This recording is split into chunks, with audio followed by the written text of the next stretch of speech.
Bonjour, bonsoir tout le monde, bonjour frères amis, bonjour mes frères et sœurs dans le Seigneur. Je vous dis bienvenue à notre émission d'enseignement. C'est un réel plaisir pour moi d'être avec vous. Bien entendu, la sœur Pascale.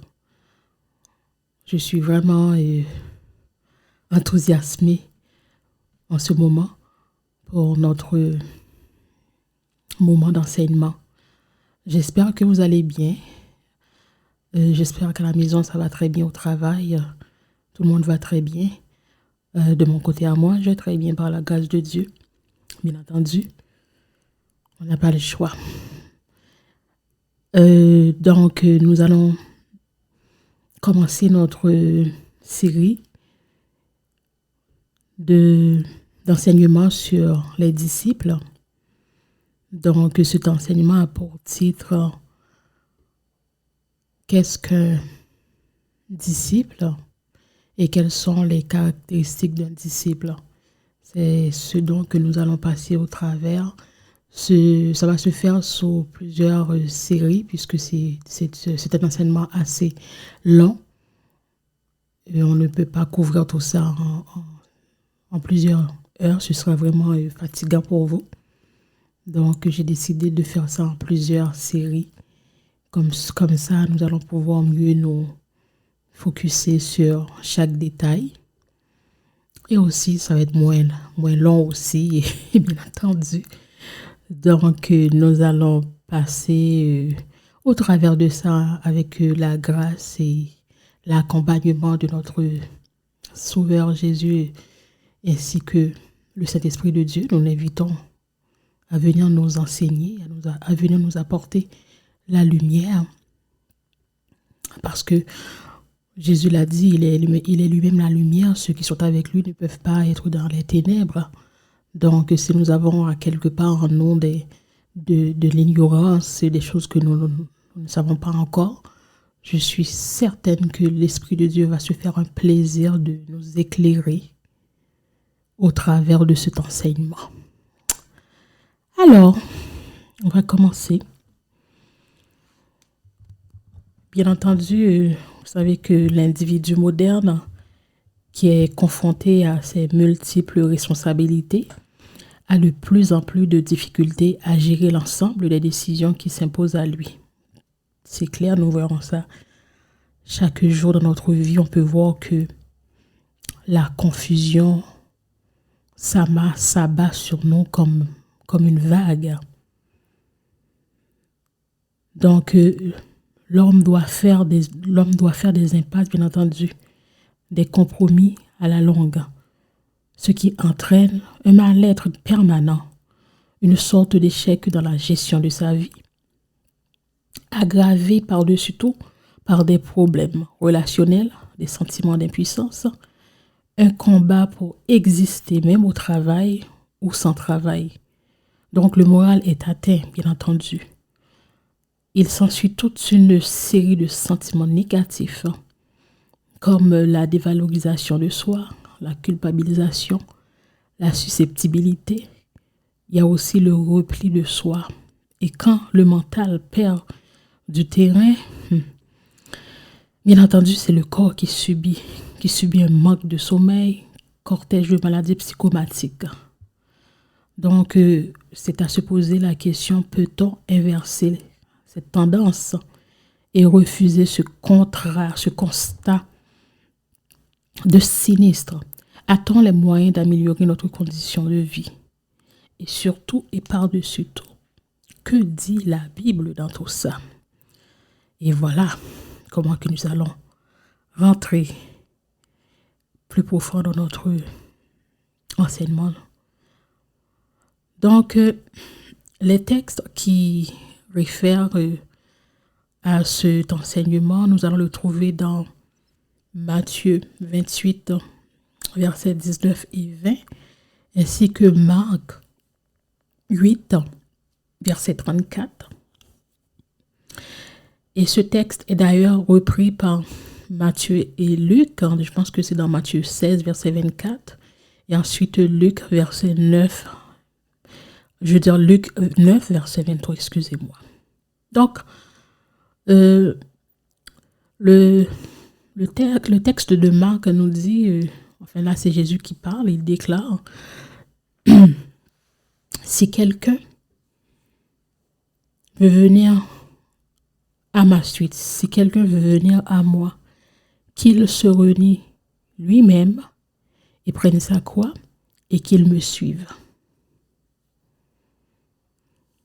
Et Matthieu 28, verset 19-20, je lis pour vous.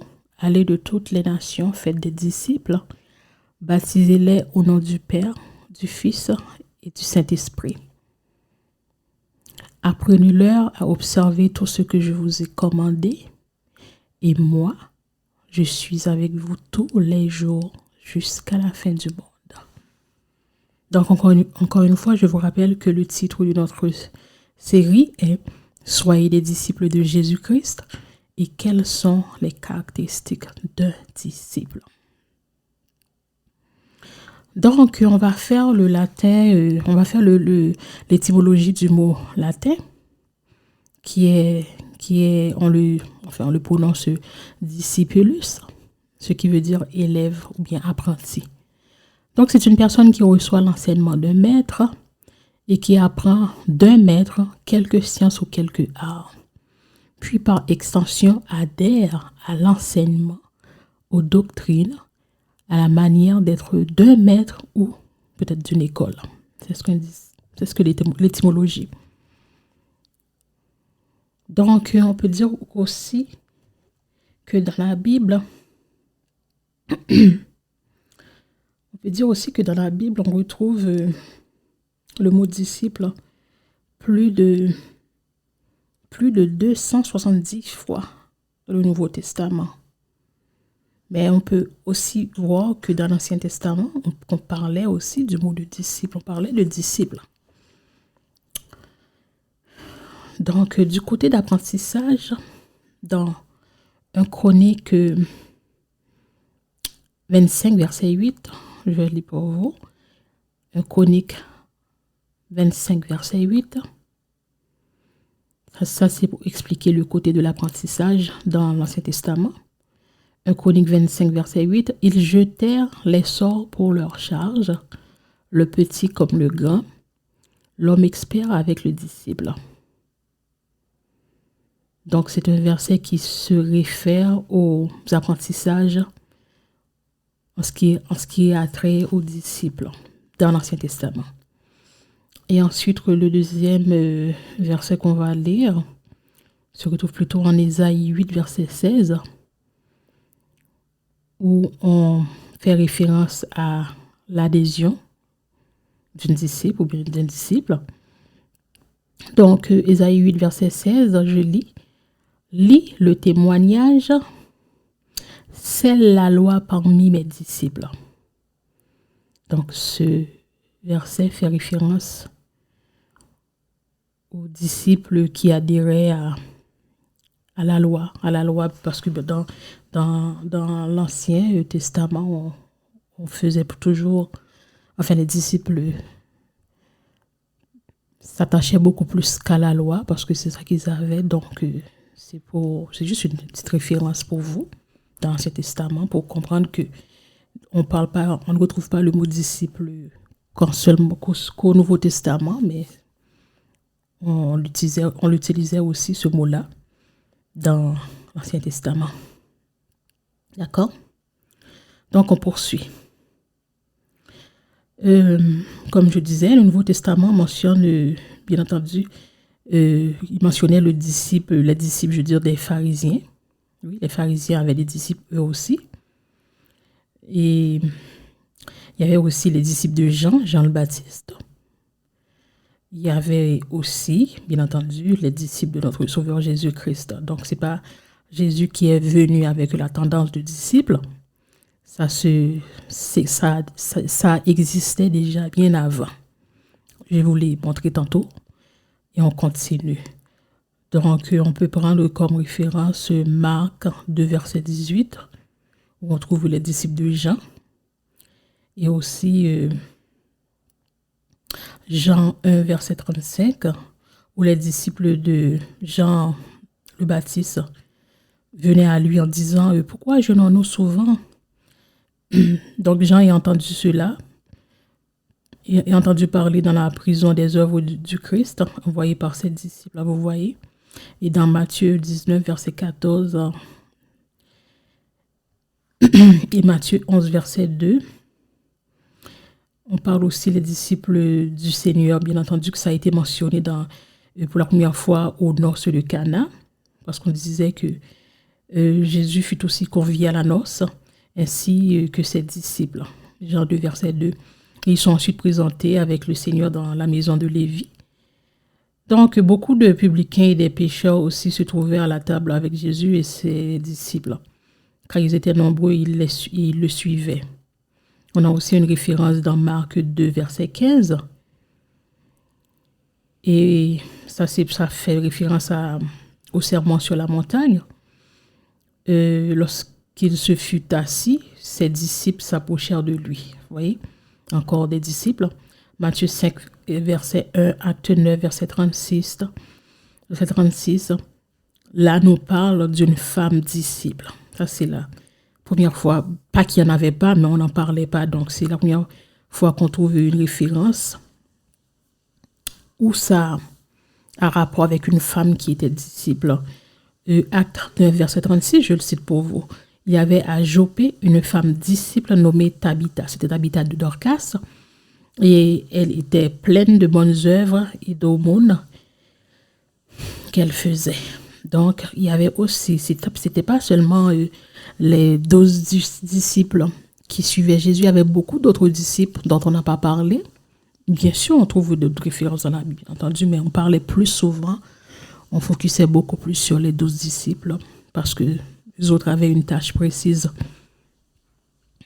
à accomplir, on peut bien le voir, c'était à eux de Dieu a confié cette mission qui fait que maintenant, toi et moi, pouvons maintenant continuer à parler, à faire l'œuvre.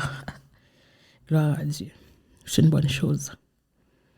Donc, disciple, le mot disciple dans le Nouveau Testament, comme j'ai dit, on le retrouve plus de 278 fois, je pense. Donc, disciple, vraiment, c'est pas nouveau. Et d'ailleurs, c'est ce nom-là que ceux qui suivaient Jésus apportaient, on les identifiait comme disciples. Ok, parfait.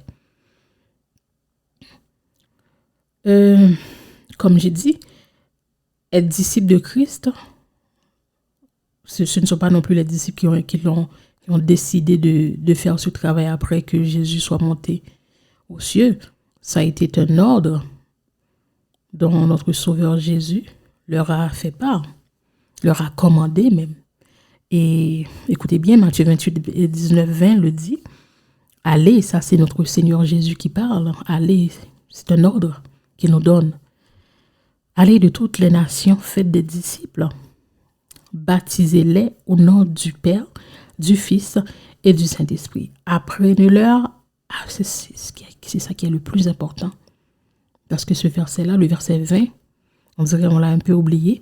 Apprenez-leur à observer tout ce que je vous ai commandé, ce que moi, le Seigneur, vous a commandé, moi, ce que je vous ai appris, tous les enseignements que je vous ai donnés. Et moi, je suis avec vous tous les jours jusqu'à la fin du monde. Donc, lorsque le Seigneur nous a fait une promesse d'être avec nous, il ne parlait pas seulement avec ces 12 disciples-là, ce n'était pas une promesse qui a été faite pour ces 12 disciples-là, c'était pour eux et pour tous les autres disciples qui sont à venir. Il a dit qu'il sera avec nous jusqu'à la fin de ce monde. Matthieu 28, versets 19 et 30. Puis, s'adressant à ses disciples, Jésus dit, si quelqu'un, ça c'est Matthieu 16, versets 24 et 26, si quelqu'un veut venir ou bien veut marcher à ma suite, veut venir à moi, qu'il renonce à lui-même et qu'il se charge de sa croix et qu'il me suive. Verset 25, car celui qui est préoccupé de sauver sa vie la perdra. Mais celui qui perdra sa vie à cause de moi la retrouvera. Verset 26, toujours dans Matthieu 16, verset 24 et 26. Si un homme parvient à posséder le monde entier, à quoi cela lui sert-il s'il perd sa vie ou s'il perd son âme? Et que peut-on donner pour racheter sa vie? Et que peut-on donner pour racheter son âme? Parce que ça dit clair. Voilà. Donc, ces deux versets clés de notre série, de notre étude sur qu'est-ce qu'un disciple de Jésus-Christ et aussi quelles sont les caractéristiques d'un disciple. Donc, avant de rentrer dans les détails, avant de définir ou bien de décortiquer ce qu'est un disciple et ses caractéristiques, donc je dirais que pour définir un disciple de Christ, il faut d'abord connaître et comprendre le maître, puisque le disciple, c'est l'élève d'un maître. Donc, le maître d'un disciple, là où on fait référence, où on fait cette série, cet enseignement, on parle du christianisme. Donc, notre maître à nous, c'est notre Sauveur Jésus-Christ. Donc, il faut comprendre, il faut aussi connaître qui est Jésus, qui est ce maître. Parce que pour adhérer à, je dirais pas à un club, mais pour adhérer à cet ensemble, il faut savoir, il faut connaître, il faut comprendre le pourquoi et c'est quoi qu'on veut suivre et qui est cette personne. Quelle est cette personne aussi, vous comprendrez? Donc, qu'est-ce qu'un maître? Un maître, c'est une personne qui domine un art. Et on entend par dominer, expérimenter ou maîtriser. Donc, ça peut être sous plusieurs formes. Ça peut être de la peinture, ça peut être de l'éducation, ça peut être de la musique, ça peut être aussi de la spiritualité, ce dont on parle. Ça peut être aussi des arts martiaux, ça peut être aussi l'art culinaire, ça peut être tellement de choses. Donc, ce maître-là doit être aussi susceptible d'enseigner cet art. Ce maître-là doit être en possibilité d'enseigner cette expertise qu'il maîtrise. Donc, le terme est également utilisé pour désigner un ensemble de rangs ou de statuts. Alors, bien entendu, dans le christianisme, l'emploi du terme maître est déconseillé en vertu d'un passage dans l'évangile, bien entendu. Pour vous, c'est parce que c'est Jésus même qui a déconseillé ça, parce que lui, il connaît l'avenir. Donc, quand Jésus nous dit quelque chose, parce que vraiment, c'est toujours dans notre intérêt et parce qu'il aussi, il sait de quoi que nous sommes capables en tant qu'être humain, il sait de quoi nous sommes capables. Donc, c'est pour cela qu'il déconseille le terme maître. Donc, lui, il est le maître, bien entendu. Mais en tant que ses disciples, lorsqu'un disciple arrive à la capacité de maîtriser maintenant et de faire d'autres disciples, notre Seigneur défend ça. Il interdit que ce disciple, bien qu'importe quel disciple, se faire appeler maître. Laissez-moi lire pour vous dans Matthieu 23, verset 8, qui va montrer ce que je veux dire par là. Laissez-moi lire. Matthieu 23, verset 8 et 21. Pour vous, ne vous faites point appeler maître, car il n'est pour vous qu'un seul maître, le Christ. Et vous êtes tous frères. Donc, dans le christianisme, il n'y a pas de maître. OK? Dans le christianisme, il n'y a pas... je sais que je vais aller fort, beaucoup ne sont pas d'accord, mais peu importe. Donc, tous ces grands titres que j'entends maintenant, évêque, je ne suis pas là pour juger ou bien pour critiquer qui que ce soit, mais je suis juste là pour éclaircir les choses. Donc, tous ces évêques, tous ces grands titres-là ne valent vraiment rien. Parce que Jésus a dit que lorsque nous devenons ses disciples, lorsque nous avons pris la décision de le suivre, parce qu'il a dit, si quelqu'un veut venir à moi, qu'il se charge de sa croix. Donc, si quelqu'un veut venir à Christ, tous nos épithètes, là, tous nos titres, on doit les laisser derrière nous. C'est ce qu'il veut dire par là. C'est pour ça qu'il dit que aucun de nous n'avons le droit de nous faire appeler maître. Lui seul, Christ, est le maître. Nous sommes tous frères en Christ. Frères et sœurs en Christ. Nous ne sommes pas des maîtres. D'accord? Donc, ce passage se trouve dans Matthieu. Ce serait bien que vous allez le lire par vous-même pour que vous arrêtiez de je pense qu'en le lisant par vous-même, l'Esprit du Seigneur va vous pénétrer, vous faire comprendre que vous n'avez qu'un seul maître, il est le Christ. Donc, il vous donne bien entendu un berger. Vous écoutez ce berger, mais Jésus a dit que je suis le bon berger et le bon berger me connaît. Il a dit que je connais mes brebis et mes brebis connaissent leur berger. Donc là, on fait référence à notre Sauveur Jésus-Christ. Bien entendu qu'il n'est plus là, donc il nous donne, il choisit, il fait appel à quelques-uns d'entre nous pour devenir d'autres bergers. Mais ces bergers-là ont, pour le vrai berger, donc le Sauveur Jésus-Christ, eux autres, ils sont là pour nous aider au travers par le canal du Saint-Esprit, bien entendu. Mais nous n'avons qu'à vénérer, nous n'avons qu'à adorer, nous n'avons qu'à écouter exclusivement Jésus-Christ. Matthieu 23, versets 8 et 21. Merci s'il vous plaît. Prenez le temps de lire ce court passage. C'est pas que ça va prendre juste quelques secondes. Et ça va vous illuminer.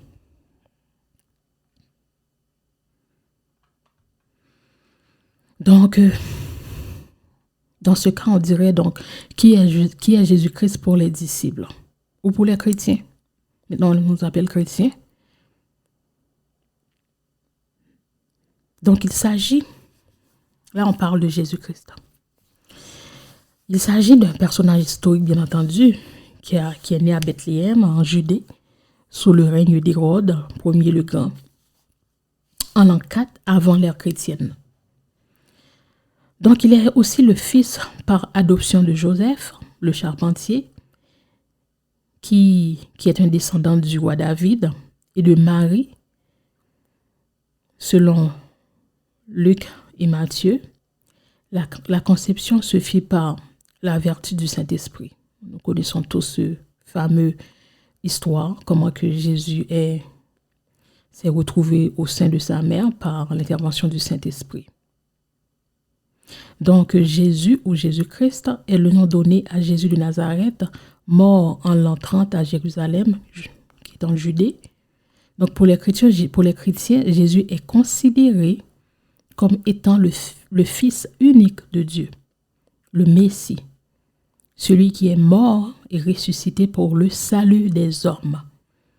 Bien qu'étant lié à la religion chrétienne, Jésus est connu de tous à travers le monde. Donc, la vie de Jésus-Christ est relatée par 4 évangélistes. L'évangile selon Marc, selon Jean, l'évangile selon Luc, excusez-moi, et Matthieu. Donc, dans le Nouveau Testament, les 4 évangiles canoniques témoignent de l'existence de Jésus et transmettent son enseignement, puisque, bien entendu, on parle d'une personne qui a vécu il y a plus de 2000 ans. Alors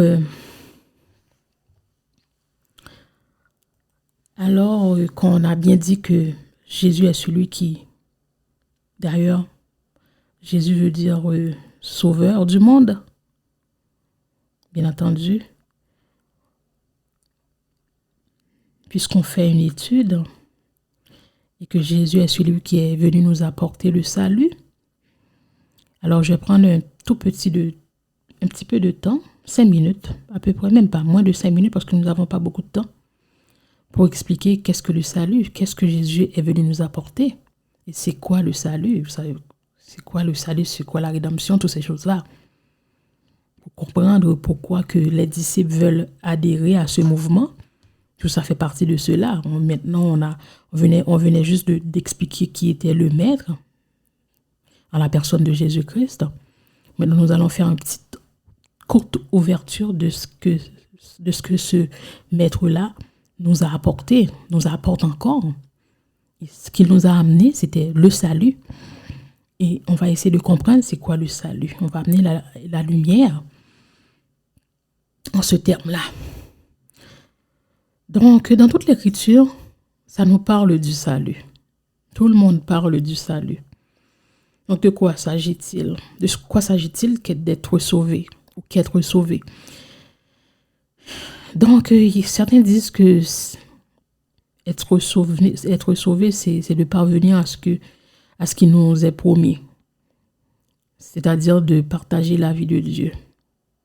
Et aussi, beaucoup aussi se demandent pourquoi. Pourquoi est-ce que c'est si difficile? Il y a beaucoup de questions qui se posent à ce sujet. Il y a beaucoup de questions vraiment en ce qui a rapport avec le salut. Donc, mais dans les Saintes Écritures, dans la Bible, qu'est-ce que ça dit? On peut dire que on va commencer par parler de Zacharie, le cantique de Zacharie. Et ça, c'est dans l'évangile de Luc. Ce cantique-là évoque une puissance du salut dans la maison de David. Et que cela signifiait un langage chrétien. Donc, que veut dire être sauvé? Et aussi, est-ce que salut et rédemption, est-ce que c'est la même chose? Je vous dirais que oui, salut et rédemption, c'est la même chose. Ce sont deux façons de dire la même chose, oui.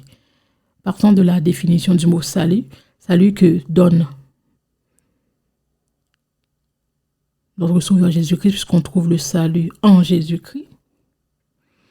Et on peut aussi ouvrir une petite parenthèse pour dire que, juste pour comprendre bien,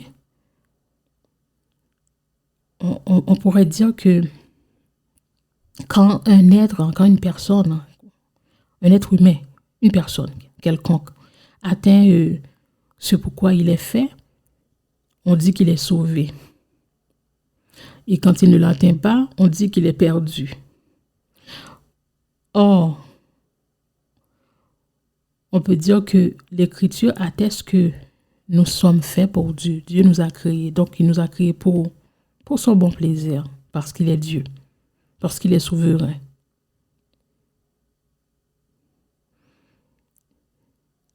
Donc, j'ouvre cette petite parenthèse, c'est pour comprendre que nous sommes faits pour partager la vie divine. Dieu nous a fait pour lui-même.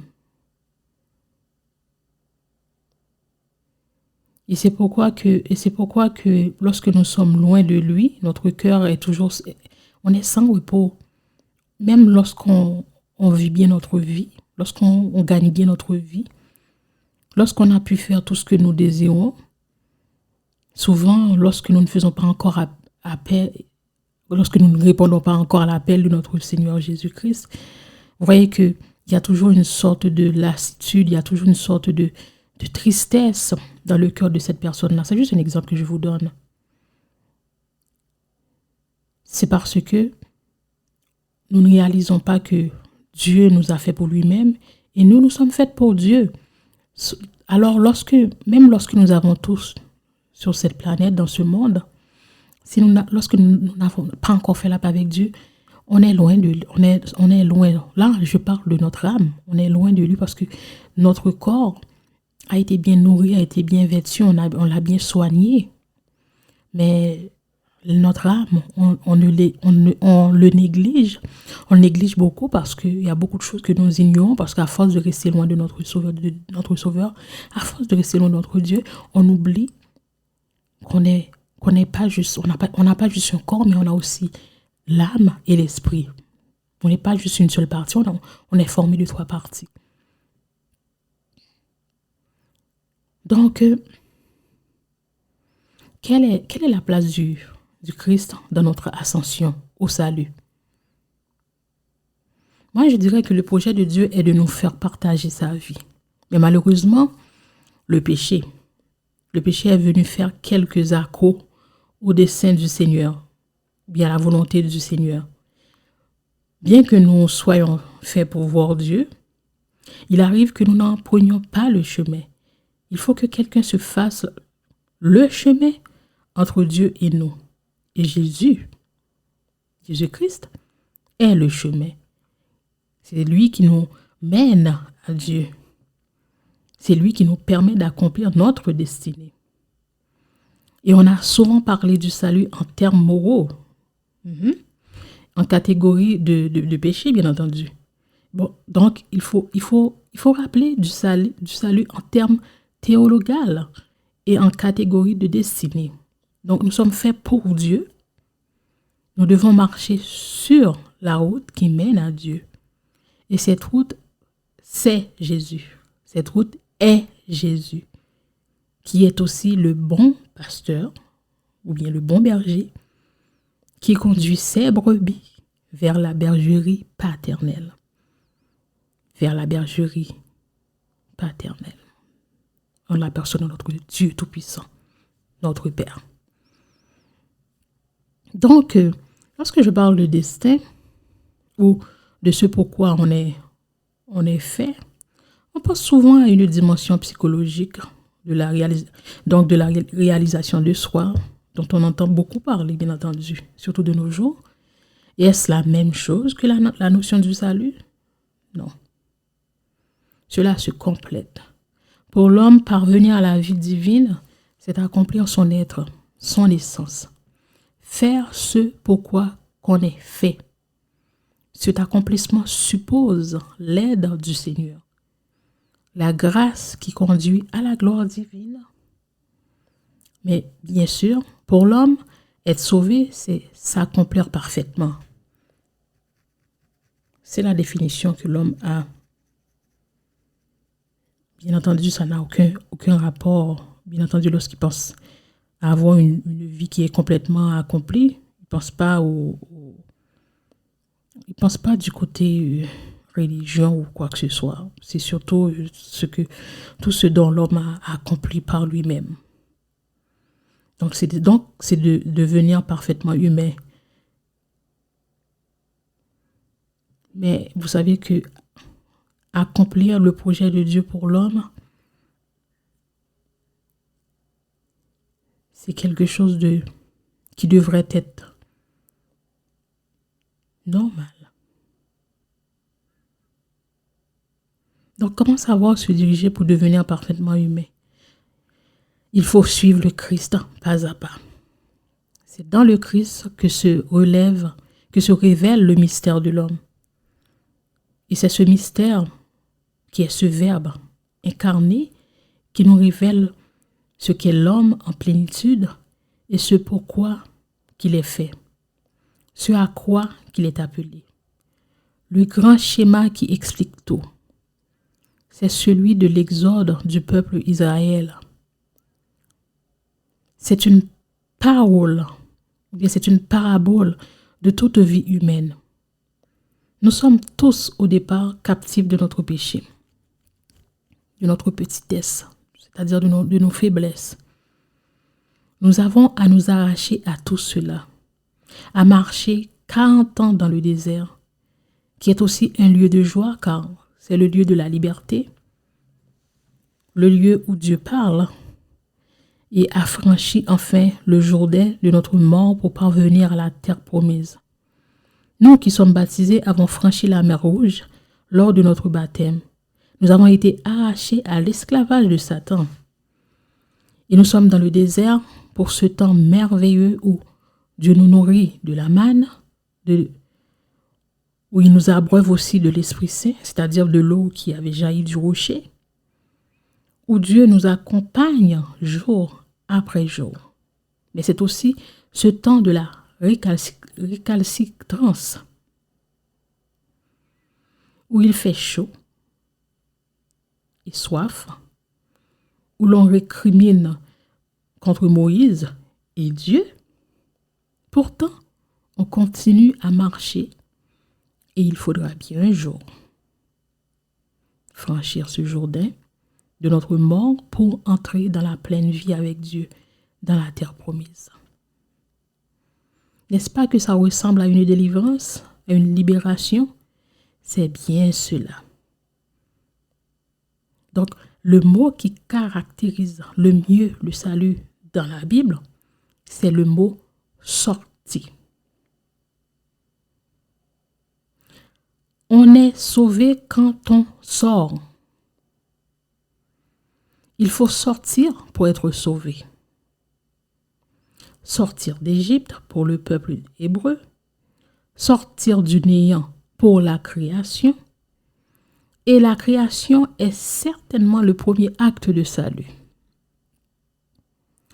Dieu fait sortir dans la Bible, et même dans l'Ancien Testament, celui qui nous a fait sortir du pays d'Égypte. C'est comme ça qu'on parlait de Dieu. D'ailleurs, c'est comme ça qu'on l'appelait. Celui qui a fait sortir ci, celui qui a fait sortir ça, celui qui a fait ci, celui qui a fait ça, celui. Mais on avait toujours, ça rapportait toujours au verbe de sortir. Donc, c'est celui qui nous a fait aussi sortir de notre péché, qui fait sortir Jésus du tombeau. Il a fait sortir Jonas de la baleine. Il a fait sortir l'eau de Sodome. Enfin, le salut est l'arrachement à une situation périleuse et le passage à une situation enviable. Donc, le salut comporte 3 temps. Un arrachement à quelque chose de mauvais. Deuxièmement, un passage à travers le désert. Et pour finir, une accession à la terre promise. Et on peut même dire qu'une terre promise que Moïse n'a jamais vue, si on parle de terre promise. En effet, c'est vraiment un grand mystère et aussi un grand châtiment qui paraît même bien cruel, auquel on a donné beaucoup d'explications, notamment dans le monde juif. Donc, dans Deutéronome 34, le chapitre 34, dit que Moïse mourut sur la bouche du Seigneur et il l'enterra. Et nul ne sait jusqu'à ce jour où est son tombeau. Donc, c'est vraiment un mystère qui plane autour de la mort de Moïse. Peut-être que Dieu a fait passer Moïse directement dans la vraie terre promise, puisque la terre promise de ce monde n'est qu'un symbole. Peut-être, on ne sait pas. On suppose beaucoup de choses. Mais aussi, on pourrait dire, quel rapport la vie du Christ a-t-elle avec tout cela? Et aussi, on pourrait aussi dire surtout, sa mort sur la croix pour nous sauver. Quel est le rapport? Donc, moi, je vous dirais qu'il y a de nombreuses théories de la rédemption. La venue du Christ fait en sorte que l'alliance entre Dieu et les hommes est scellée définitivement. Ça, c'est un premier rapport. Dieu a multiplié les alliances avec l'humanité. Deuxièmement, il a fait alliance avec Adam, avec Noé, avec Moïse et enfin avec Abraham. Sans oublier Abraham, le fameux Abraham, le père de la foi. Donc, toutes ces alliances-là ont été rompues à cause du péché de l'homme. Voilà le rapport avec Christ, avec la vie de Christ sur la croix. Donc, le péché de l'homme, l'infidélité de l'homme a rompu toutes ces alliances que notre Sauveur, que notre Dieu avait fait avec nous. Donc, Dieu a trouvé un stratagème merveilleux, magnifique, qu'une même personne, là on parle de Jésus de Nazareth, soit à la fois pleinement Dieu et pleinement homme. Là, on l'avait laissé plus aucun choix, parce qu'il a essayé avec Adam, il a essayé avec Noé, il a essayé avec Abraham, ensuite Moïse. Nous n'avons pas pu tenir ces alliances-là, parce que notre nature charnelle, pécheresse, nous imposait, nous empêchait d'être reliés, d'être en harmonie, de tenir notre promesse, de tenir notre alliance avec Dieu. Donc moi, je trouve que c'est au moins vous savez comment qu'il est Dieu. Avant de faire les choses une dernière fois, il veut toujours nous inclure. Il nous inclut toujours. Il nous demande même qu'est-ce qu'on pense. Il nous donne des responsabilités. Il veut partager sa gloire avec nous. Il veut nous faire sentir que nous sommes des partenaires. Voyez-vous, lors du temps d'Adam et d'Ève dans le jardin, qu'est-ce que Dieu a fait? Il les a mis responsables de la terre. Il leur a donné la charge. Donnez même des noms aux oiseaux, aux animaux, à tout ce qui est sur la terre. Donc Dieu a toujours voulu que nous fassions partie de sa vie.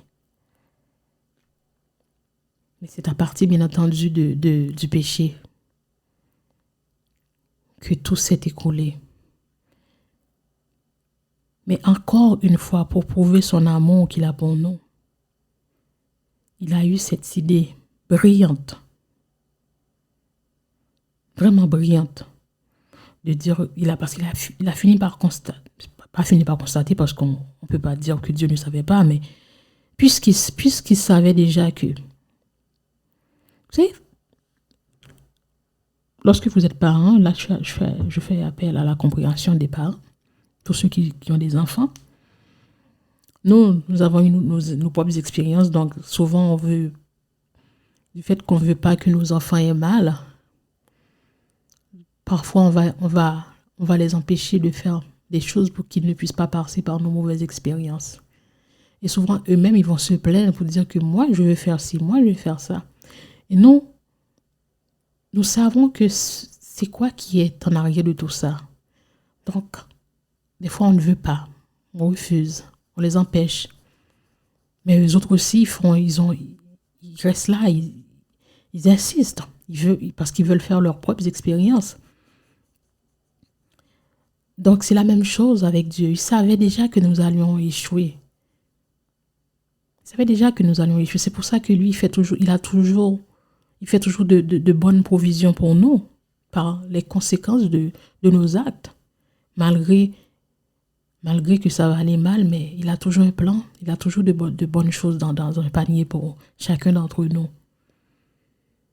Donc, pour revenir à ce que je disais, donc Jésus a décidé que Dieu a décidé que quand la personne de Jésus de Nazareth, qu'il va être à la fois pleinement, je ne sais pas comment expliquer ça. Donc, laisse-moi reprendre. Dieu a trouvé que la meilleure chose qu'il pourrait faire maintenant, c'est qu'une personne, la même personne, Jésus de Nazareth, soit à la fois pleinement Dieu et pleinement homme. Parce que c'est la seule façon cette fois-ci pour que tout s'arrête. Parce que ça va être la seule façon pour que l'homme puisse avoir accès au salut. C'est seulement en Jésus-Christ qui peut trouver le salut. Parce qu'Adam a échoué. Noé a échoué. Abraham a échoué et Moïse a échoué.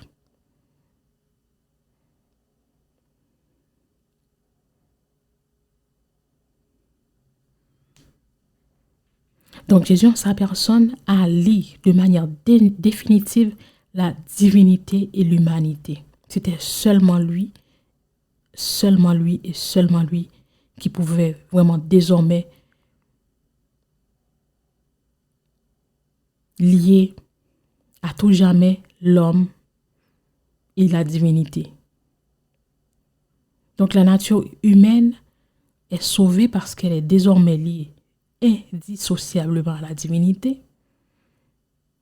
Et l'incarnation est déjà un geste du salut. J'espère que vous voyez ce que je veux dire. Parce que Jésus lui-même, qui est bien entendu le Fils de Dieu, il s'est incarné en une personne. Et en cette incarnation, c'était déjà le salut. Et maintenant, en quoi le fait que Jésus meure sur une croix et ressuscité d'entre les morts peut-il nous sauver? Donc nous retrouvons ici l'aventure du passage. Et c'est d'ailleurs le même mot qui décrit la Pâque des Hébreux de l'Égypte jusqu'à la terre promise et la Pâque de Jésus-Christ de la mort à la vie.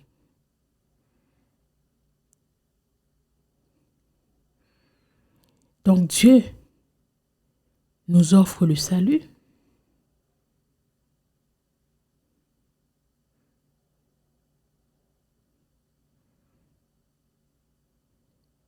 par Jésus-Christ. Matthieu 1, verset 21. Elle enfantera un fils et tu lui donneras le nom de Jésus. C'est lui qui sauvera son peuple de ses péchés. Acte, j'espère que vous prenez note.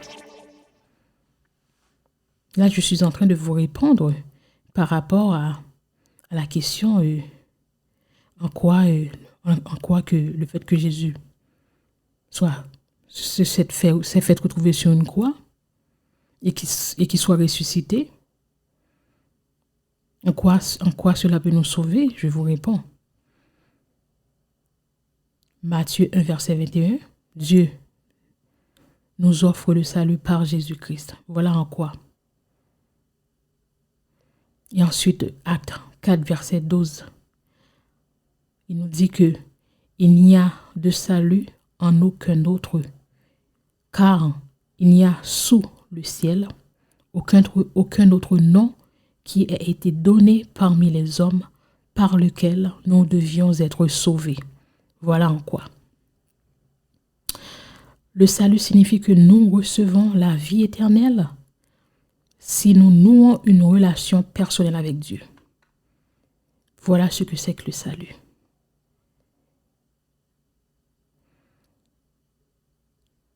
Jean 17, verset 3. Or, la vie éternelle, c'est qu'ils te connaissent. C'est-à-dire, c'est que Dieu te connaît. Toi, le seul vrai Dieu.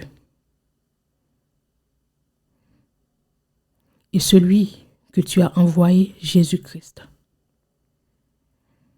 On poursuit encore dans Jean 13, dans Jean 3, verset 16. Car Dieu a tant aimé le monde, ça, tout le monde connaît ce verset par cœur, qu'il a donné son Fils unique, afin que quiconque croit en lui ne périsse point, mais qu'il ait la vie éternelle. Voilà ce qui concerne le salut. Voilà ce qui concerne Jésus-Christ sur une croix plié pour nous. Il n'y a qu'un chemin qui mène au salut et ce n'est pas un itinéraire aisé. Matthieu 7, verset 13-14. Entrez par la porte étroite, car large est la porte, spacieux est le chemin qui mène à la perdition. Il y en a beaucoup qui entrent par là, mais étroite est la porte, resserré le chemin qui mène à la vie. Il y en a peu qui les trouvent. Et voilà, je m'arrête là. Je m'arrête là.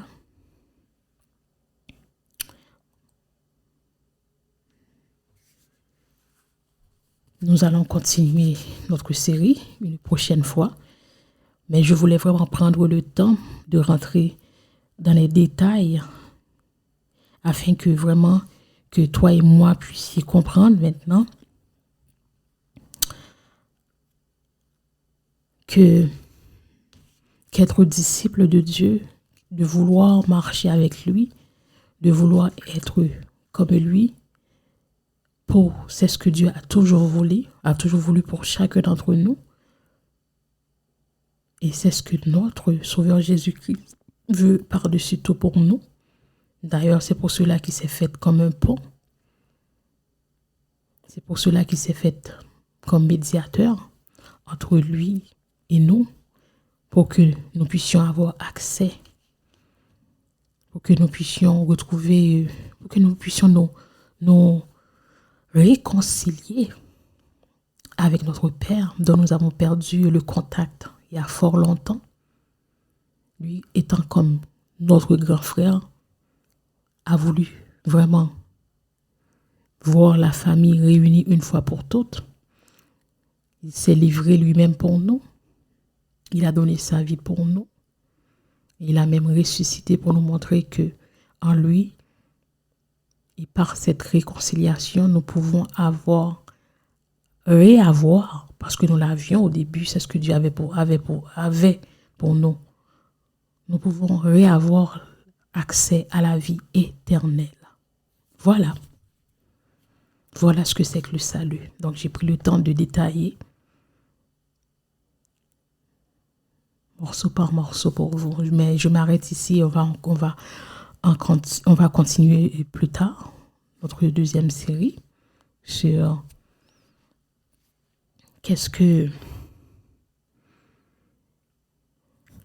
notre deuxième série qui a pour nom Soyez des disciples de Jésus-Christ et quelles sont les caractéristiques d'un disciple. Donc, chers amis, ça a été vraiment un plaisir de partager ces minutes avec vous, bien entendu. Et je vous rappelle que nous sommes encore branchés sur Dire Radio. Et vous pouvez aussi, vous qui écoutez ce message sur YouTube, pour nous encourager, si vous avez bien aimé ça, bien entendu, cliquez sur la pouce et aussi vous abonner à nous, à ce channel. Et comme ça, vous pouvez aussi cliquer sur la petite cloche et lorsque nous aurons quelque chose de nouveau, vous serez bien entendu au courant de cela. Donc, frères et sœurs, j'espère que ce moment a été un bon moment édifiant pour vous. Ça l'a été pour moi.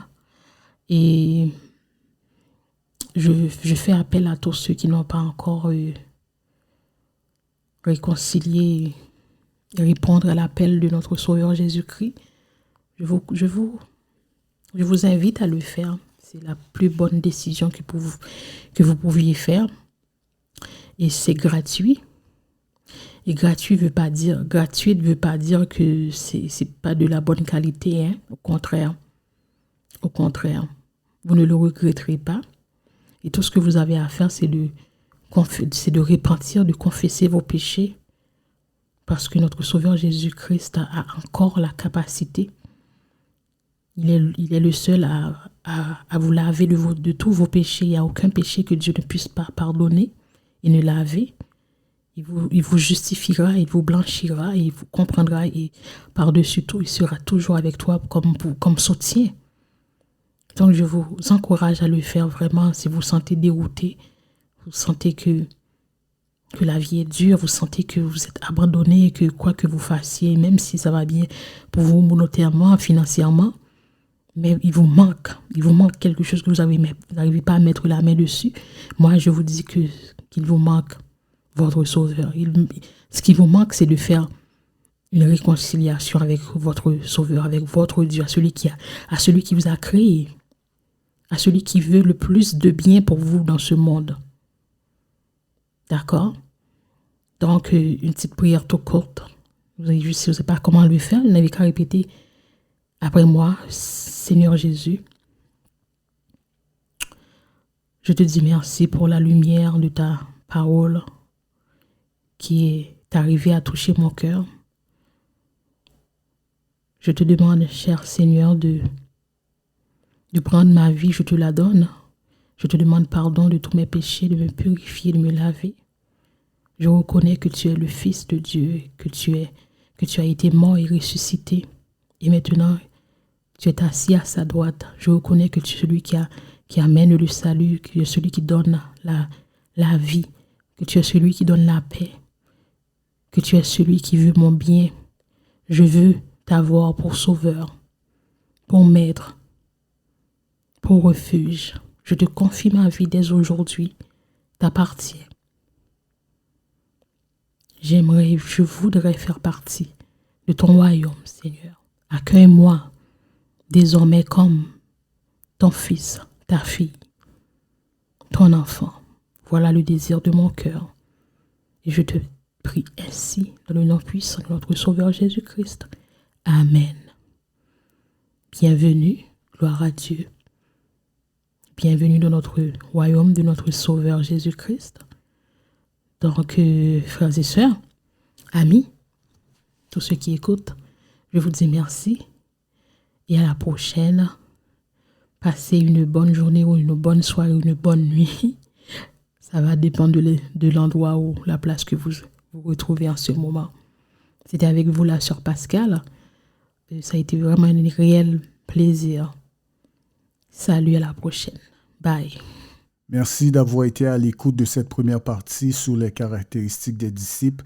Vous étiez à l'écoute de Dire Radio avec la sœur Pascal. Mon nom, c'est le frère Jimmy. Je vous encourage de vous inscrire à notre chaîne YouTube et de partager, de like afin qu'on puisse continuer le travail. Que Dieu vous bénisse.